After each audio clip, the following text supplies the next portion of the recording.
Would like to, anyway, thank you all for coming, and wanted to make sure that we tell you exactly what kind of plans NASS has for this year's annual meeting in Boston. First off, we are thrilled and determined to be back and in person, and we're going to get there and want to discuss the kind of the more practical aspects of how we're intending on doing that, what the plan is at the center, and where we're at. So first, we're going to outline some of our COVID challenges.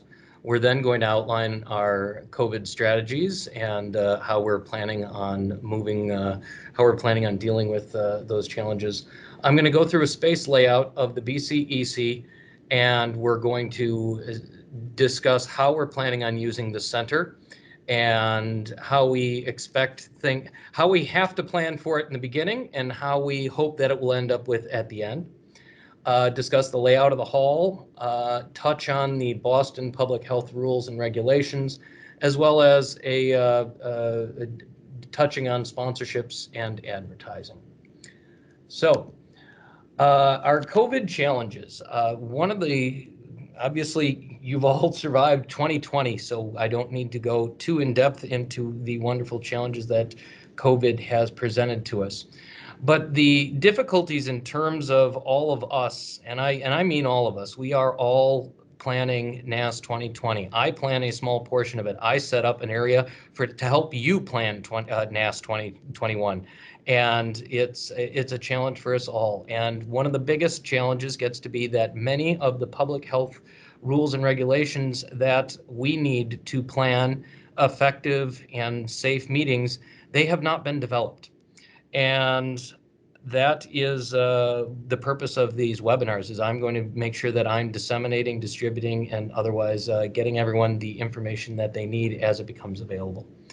So I had a call with Boston this morning, and right now the BCEC has developed a set of guidelines on the process for safe reopening, and those will be submitted to the public health authorities. Those need to go through both the Boston health functions as well as the state of Massachusetts.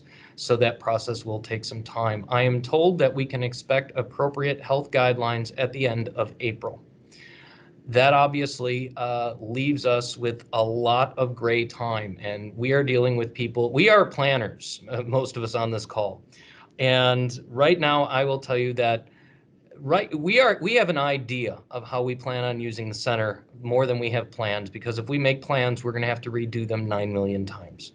So right now we have an idea of how we're going to use the center, and we're going to go over all those ideas with you. And I'm going to use the phrase idea because ideas can change. Ideas are flexible.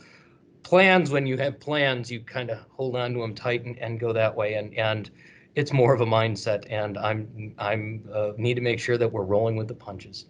So what I do expect in terms of guidelines are potential capacity restrictions. What that means is, again, more of our social distancing. We can only have so many people in a room because we can only fit so many chairs in there when they're so far apart. We have not been told what those are. We expect those guidelines to come out and start off as very restrictive and expansive. I mean expansive by the amount of space you need in between things. And I expect them to move closer as we go. We still have not received any guidelines on cleaning.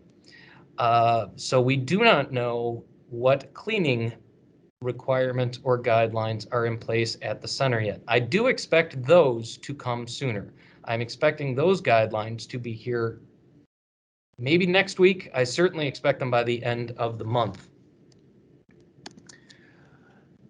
In terms of social distancing, all we can do is plan for the current, the current guidelines of 6 feet, and we will deal with that as those restrictions contract, hopefully, and such. And as for travel restrictions, we all are just following the news. We expect as the situation improves, those restrictions to be nullified and to move beyond. But right now we're can only adapt to the changes. Again, this meeting is at the end of September. We expect the situation to be very different from what it is right now. And all we can do is make sure that we make you aware of what those plans are. So one thing I want to make sure of is the one idea, the one plan that NASS does have is that we are planning to be flexible and we are planning to be transparent. We are going to bend as much as we can because the primary goal of NASS is not to make up for revenue lost in 2020. The primary goal of NASS is to get NASS back in person and to get people meeting. We want you meeting with your targets. We want to meet with you. We want to meet with our attendees. We want to meet with whoever it is. We want to enable everyone here to meet at NASS as best we can. The best way we can do that is to be as transparent as possible, and that's what we're planning on doing. But one of our COVID strategies here as we're moving forward, though, is we are discounting our booth rate. For those of you who have looked at the prospectus or who have applied for booth space, you will notice we have an early bird discount rate. We are giving you 10% off of the square footage rate if you apply by March 19th. That is a 10% discount. Again, you're committing to a questionable endeavor in some ways. So we are going to reward you for doing that. We want to make sure that you understand it's your partner. We know that it's a risk, and we want so we are offering you those rates. We have also reduced the amount of money that you have to put down up front. For those of you who recall, even last year, we required a 100% deposit. We have dropped that down to 50%. The remaining 50% is due on July 14th. That July 14th date is also part of our attempt at flexibility. So we picked July 14 because 90 days from our meeting is about July 1. And when we've been seeing meetings cancel, even last year, it's due to that 90 days. That 90 days was the trigger point in many cases for force majeure.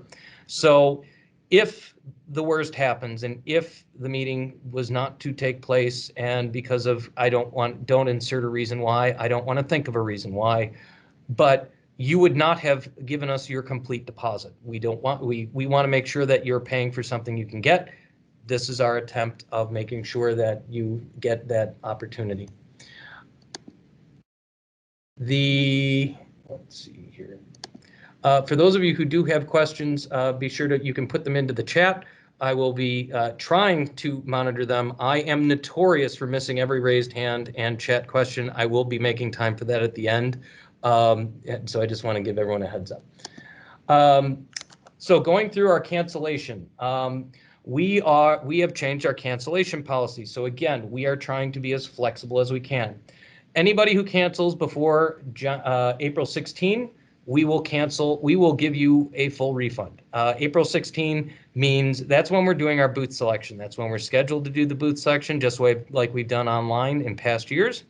And if you cancel before then, we will give you your money back. No questions asked. As we move forward between then and July 14, again, if you cancel at that point, you will have a 50% cancellation fee. So basically, you will lose your deposit. And that is a far used to be that date was far moved up. We've gotten rid of that. After July 14th, it will be a 100% cancellation fee, unless, of course, if NASS 2021 again doesn't happen, everyone's getting their money back. All right. Anybody who's committing to us, if we're not in person, even if we go virtual, you are getting 100% refund. Last year, the way we handled it was we gave everyone their money back, and we started over again in terms of what we were calling VM20, and that is the continued plan for this year. And for those of you who may be international, or if public health changes, who knows? If some certain area of the country is restricted from traveling, or otherwise, if countries are not let in. And such, we will work with you, and we will, we'll get you if a whole company can't come, that's fine. If we start talking about, segments of attendees, truthfully, I can't anticipate every option that is out there. All I can tell you is we're committed to be flexible. We're happy to work with you. We hope that you're going to be flexible in working with us too. That's our goal. So that's really what I can tell you on that. So other COVID strategies. For those of you who've looked at the floor plan, and I'll pull up the whole floor plan in just a few minutes here. One of the major changes that we've made is to our inline booth structures. We've seen many different forecasts on best practices and how in-person meetings can return. And one of the biggest concerns was the smaller inline booths, how they're so compact and next to each other and such. So I thought on that, and the solution that I came up with is we are not going to have huge segments of inline booths. For those of you who don't know, those were usually in segments of 10 booths, so it was 100 feet straight down the line of inline booths. The vast majority on the current floor plan layout, and I'll bring up the whole plan in a bit, is 20 by 20. So we're operating out of 20 by 20 blocks. Every back wall is 8 feet tall, just like normal, but instead of having a 3-foot side rail, we now have an 8-foot side rail. So what we're doing is we're giving every inline booth a corner. Every inline booth gets a corner to face out. You get an 8-foot back wall, which basically you could have 2 back walls, however you want to philosophically think about it.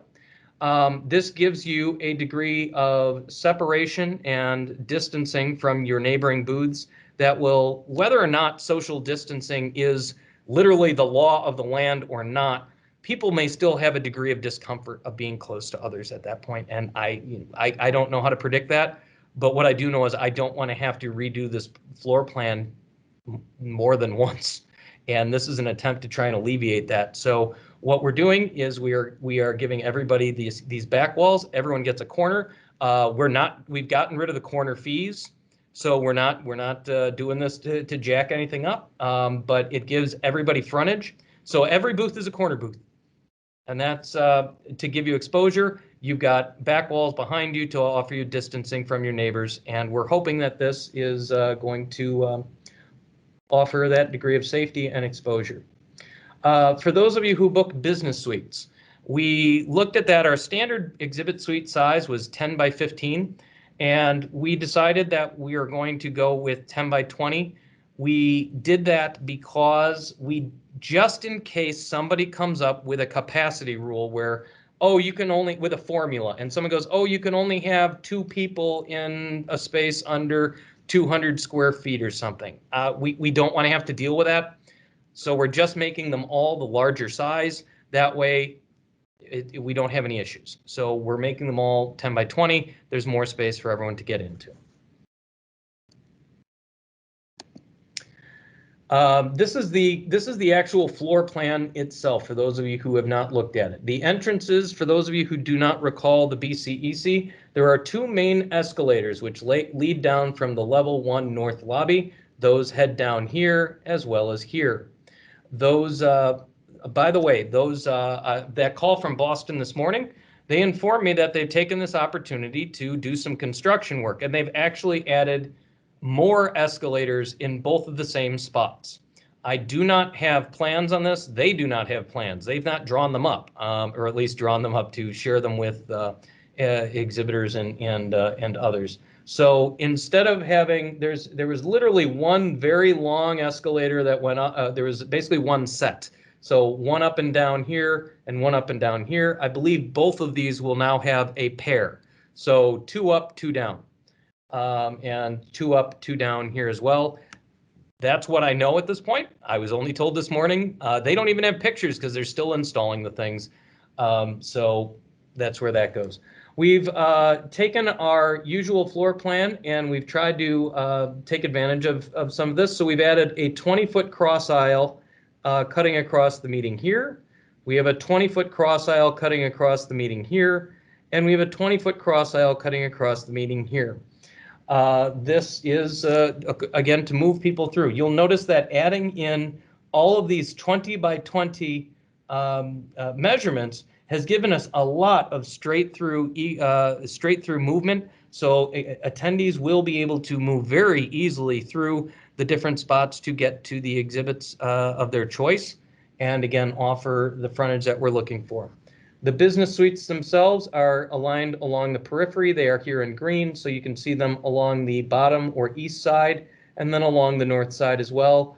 I didn't put any on the north side because frankly, we already reached the typical amount that we need. We'll see how the event unfolds, and we can always add more as we go. Now, the exhibit hall level is what they call zero level in Boston. Level 1 is street level. So level 1, when folks enter off the street, we're going to have the north lobby here. And the Westin is down on the east side and has an entrance into the area. There's I believe it's a new hotel called the Omni across the street. I'm getting my hotels confused because there are so many new ones that are coming online. So I do apologize if I misnamed, but they will have flow coming from across the street. The walking attendees from the Seaport and Back Bay will enter through the front as well. The rideshare drop-off right now is in the front. That is one of those things that we are unsure of. The center is potentially talking about changing where the rideshare drops off. I don't know. I will be passing that along as we go because rideshare has become a very important source of traffic, as well as delivering your representatives as well as the attendees. So I'm not quite sure. The registration area will be in the front here somewhere. We have not laid it out.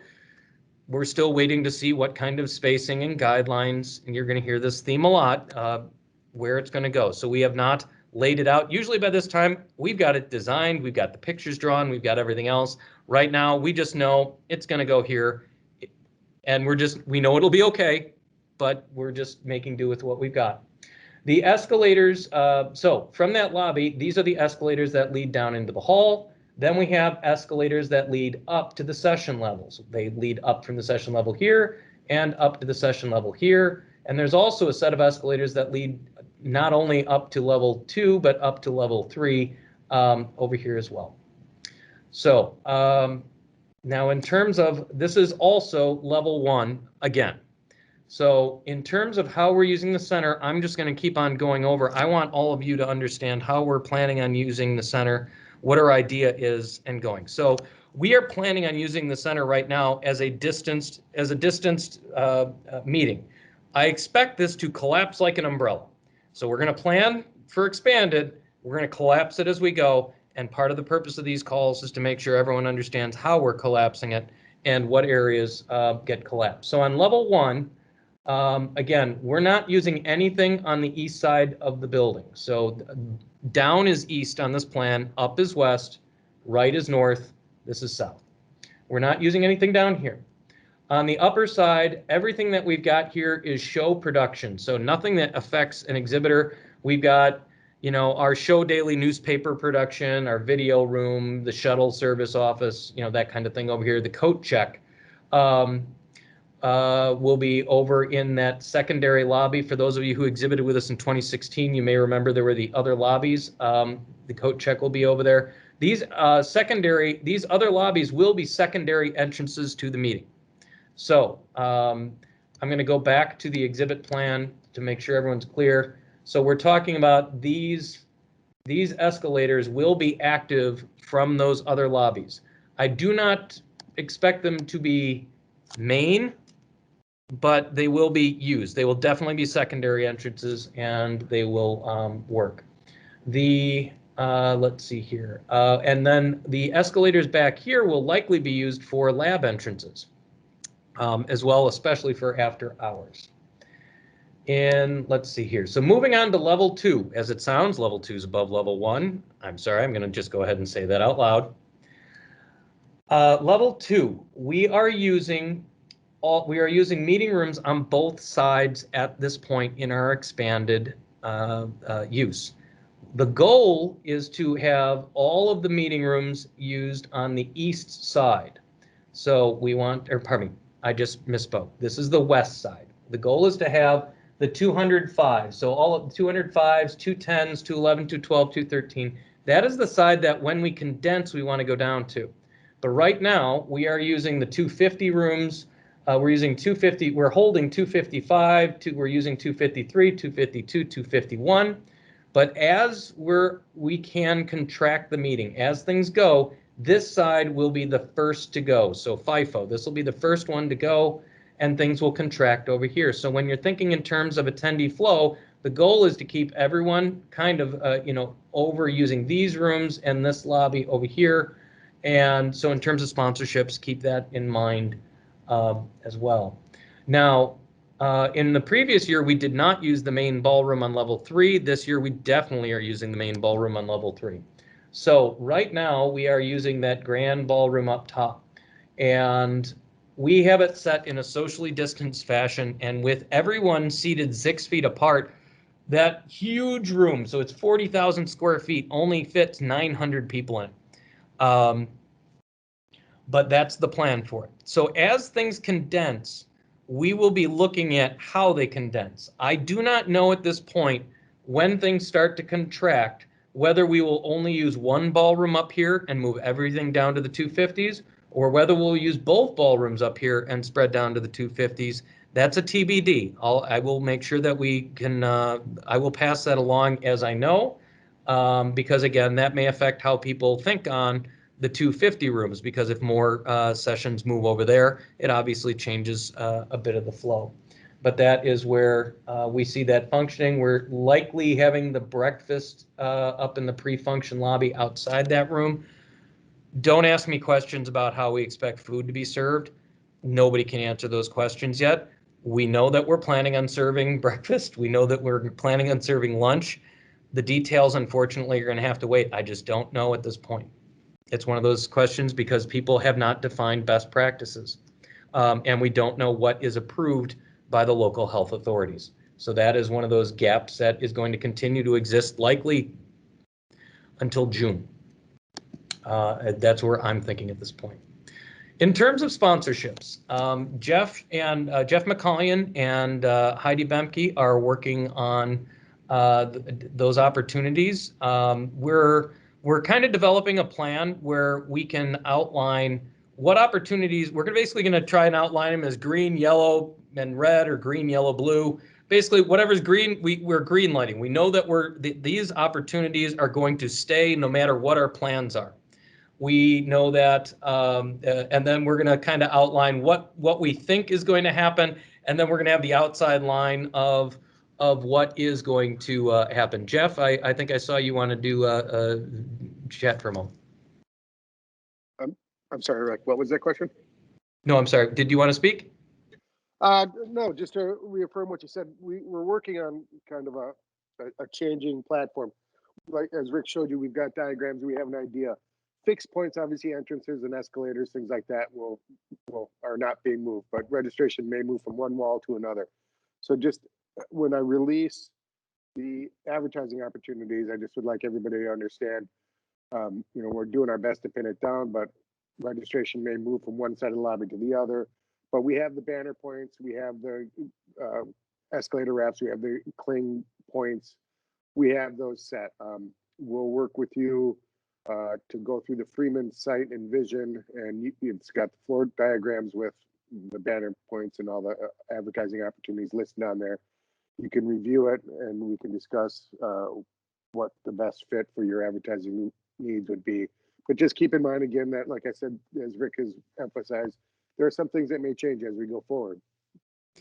So Kelly, I know you're asking when do we expect to release that? I'm certainly expecting, pardon me, I'm expecting this to be like a monthly webinar, so I'm expecting to have the next one of these on March 12th. I believe, Jeff, we ought to have at least our first wave of green lighted sponsorships available by that point, correct? Correct. Okay, so we're certainly going to have it by that point, and I'm sorry, I cut you off. Yeah, and I wanted to emphasize also, if for those who were with us in Boston the last time, if you've been there at all, they have the pretty elaborate electronic signage, marquee, video wall, etc. That opportunity is obviously available. That's not going anywhere. But so there will be things like what Rick is calling green lighted, the video walls, the electronic signage, escalator apps, and things like that all have together, and we should have the majority of it ready for you by this time next month.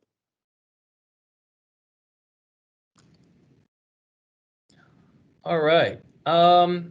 So yeah, kind of as we're saying, we're gonna release as much as we can when we can, but there are so many gray areas that we're just gonna push through, and we'll let you know. So some other items, random type things I want to give you, make sure everyone's aware of. Currently, we are not planning on carpeting the aisles. Now, that's a big what? But um, a lot of the best practices that came out certainly last fall and such involved cleaning practicalities and things along those lines. We are waiting to see what guidelines we get. So I'm just making sure people are aware. Right now, we're saying we're not carpeting the aisles because we're not sure what cleaning protocols may be. Boston is the exclusive cleaning vendor for Boston. So, we're making sure that we're doing things safely and effectively, and we just don't know what to expect. We do expect to revisit that decision, but right now the plan is not to carpet that. As to whether that means do I have to carpet my booth or not, you can talk to me. I think most people with an island booth would want to. You have too many cables going everywhere and things like that. I mean, for a safety purpose, I think you have to. But this does open up. Hey, we could do a lot more floor decals and things along those lines. But I just want to give you a heads up. That was one thing that's been mentioned in cleaning protocols that may be revisited. We are looking at potentially changing the Surgical Innovation Lab focus during the show hours. We've always traditionally called those demos and such. As we see how the trends go, we may just open those up for smaller surgeon trainings. We know that that just seems to be what people are looking for in terms of bioskills. Is hey, if what your company needs is, look, we've got 6 guys showing up and we need to just do a training. We don't need to be showing off. We don't need to be launching a product. We need to train people. We need to get people up so that they can buy what we've got. Then we ought to be creating that opportunity for you. Again, our goal is to enable you to meet with whom you need to meet, how you need to meet as best we can. So we're assessing that. But the labs will be available. They will be available in the same veins that they've been available previously. Originally we were talking about opening up those sales in April, but if you are interested, let us know. We can talk before then. Frankly, we didn't think anyone would be ready to commit to a lab earlier than that. But I'm happy to be wrong. So that's just been our deal. One thing I want to just mention, and I've got no background data on this, I've got no basis for this, but for your initial planning, I might keep into account the effect of social distancing on meeting installation. What does that mean? What that means is, who knows what kind of worker regulations will be in place with the Teamsters. That's another reason why I don't have carpet on there, is what if you can't have 2 Teamsters within 6 feet of each other? And I don't know. You just keep it in the back of your mind how construction intensive your exhibit may be, because it may slow down. The social distancing regulations may slow down an already slow Boston installation. I don't know. There may be no basis for that, but at least keep that in mind for your early plans, and let's be happy to be surprised. Let's see. So next up, hybrid opportunities. NASS is planning for this event to be a hybrid opportunities. One of the feedback we received from our virtual meeting was that the attendees did like and expect a degree of hybrid opportunities. NASS will be, so many of the sessions will be broadcast, web streamed, whatever the right phrase is, out to a viewing audience. So a hybrid audience will be available. I have not spent too much time on hybrid exhibit opportunities. The feedback I've received from companies is that if we're doing an in-person meeting, we're going to focus on the in-person meeting because that gives us the return and the audience we're looking for. So that's where I've been focusing. I have not focused my time on coming up with I spent an hour talking with somebody about a workstation that, we'd try and rent somebody a laptop and then they'd have an internet connection, and that way an at-home person could give them a call and somebody could show off the stuff in their booth. And by the time I got done with it, I had such a headache, and I don't think there'd be a way to explain it and do it. So I'm not really focusing that much on it. But there will be opportunities for companies to provide featured industry presentations on the platform that we used for VM20. There will be advertising opportunities. There will be targeted marketing opportunities for those, much like we had at the virtual meeting.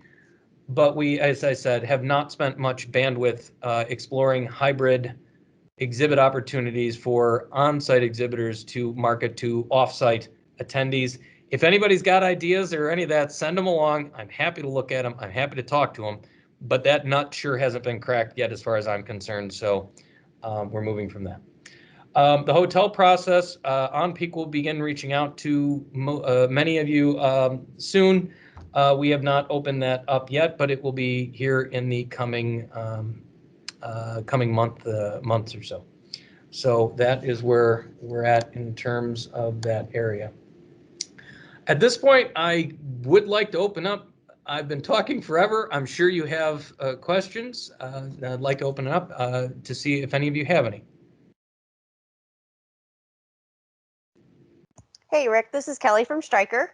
Thanks Kelly, so much. great to hear your voice.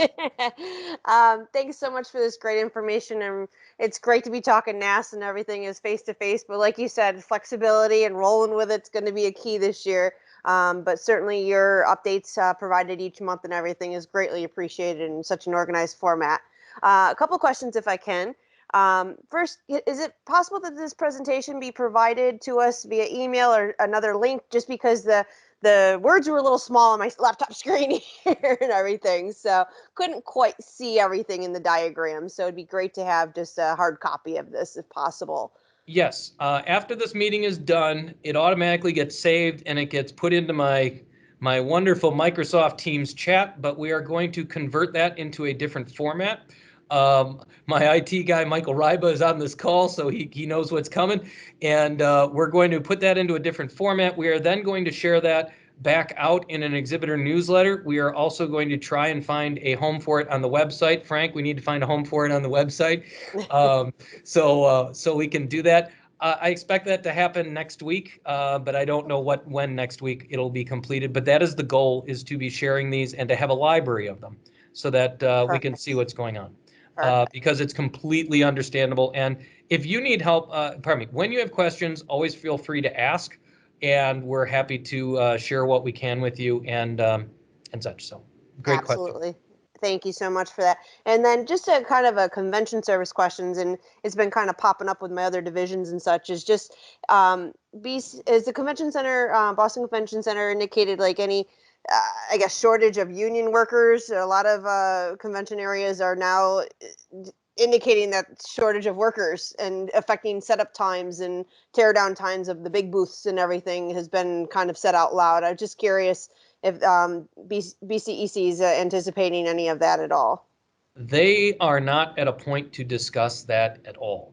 Okay. So again, I had a call with Boston today, and their next meetings on the books are in May. Oh, wow. And I mean, they have not held a significant large event since February last year.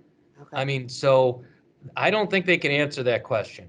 They did tell me that they expect people to be very eager to work. So we'll see how that goes. But I literally, to give you an example, again, transparency. Mm-hmm. I was asking them, okay, great. Are you requiring, the laborers to be vaccinated, or is the union requiring that? Is there any requirements along those lines? I know that many of your employees, many of the medical sales folks are sometimes considered essential and medical, and therefore are getting vaccinated or may be required to be. And, obviously a lot of our physicians and all the HCPs will likely be vaccinated.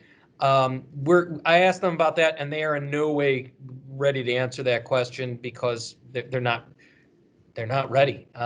So I don't know. and that's one of those things we're going to keep an eye on. But I can tell you that they have many sizable meetings leading up to our meeting. So one of the meetings they have in July is Boston Seafood, which, for those of you who don't, who if you only focus on medical meetings, you may not know some of the other larger meetings. Well, Boston Seafood is a really big trade show for Boston, and that is in July. And we'll be seeing how things gear up, and we'll be seeing how many of the practices evolve through those other meetings that go first. Perfect. Like you mentioned, we're rolling with it all, making the best as we can with the information we have at the time. Yeah, I mean that's really all we can do. And as I said, I've got an idea. I think it's a good idea, but the nice part about ideas is ideas can change. Ideas are flexible, and that's what I'm trying to that's what we're going to go with. And we're just going to keep on changing as we go. Debbie, I think I saw you had a question.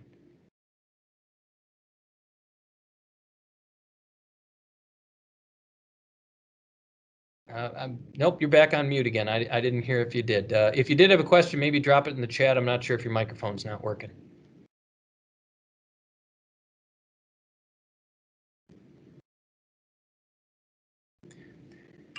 It's 2021. Don't worry. 2020's just carried over. Of course it's not working with the one time you need it. I understand entirely.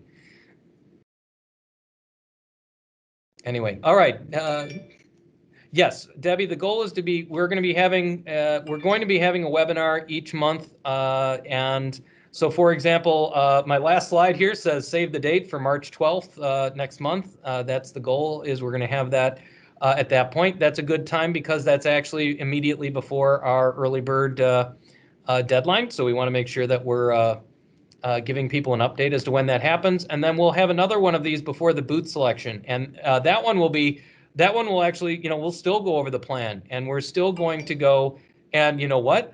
I'll do a walkthrough and we'll show you how the online booth selection works, because we all know that the online booth selection wants to give everybody trouble all the time. So you can watch me walk through it and do the errors and go, concern it, and laugh at me when it gives me guff too. But we're gonna try and get people through through all the processes as we go. Any other questions from anyone?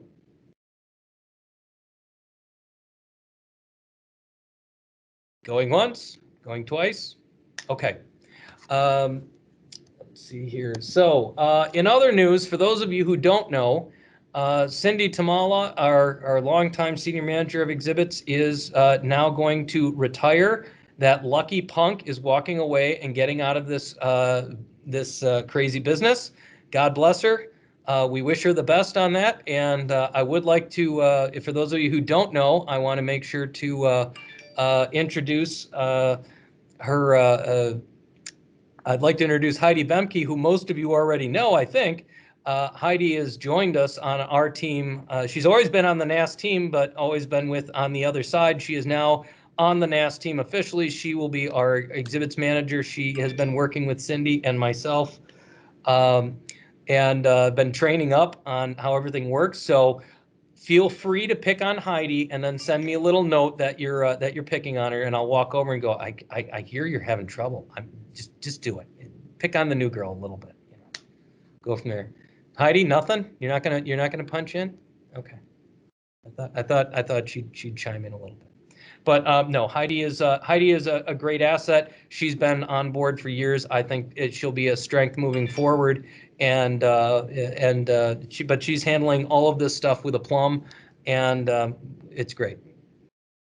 Heidi, you finally want to talk? Yeah, I got the microphone to work. It is 2021. Yes, I'm very excited. For those that I've worked with before and those that I haven't, I'm really excited to be on board and be working with NASS and seeing things from the other side. So let me know if anybody needs anything. I'm here. So as always, please reach out to us with any questions you have. As we always say, even if you just want to know what time it is or what time zone the call is in, shaking head. But we're always happy to help. And again, our goal is to make sure you get that. So we're going to plan another of these webinars on March 12th. I'm going to have that, that's likely going to be on a different platform. but I'll get that up so that you can get it all scheduled and everything like that. So if no one has any other questions, I'd like to again thank you all for joining, and I hope this has proved to be informative.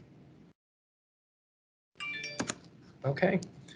Well, thank you very kindly, and if nothing else, I will certainly be speaking with you here in the next month. Thanks, Rick. Thank you.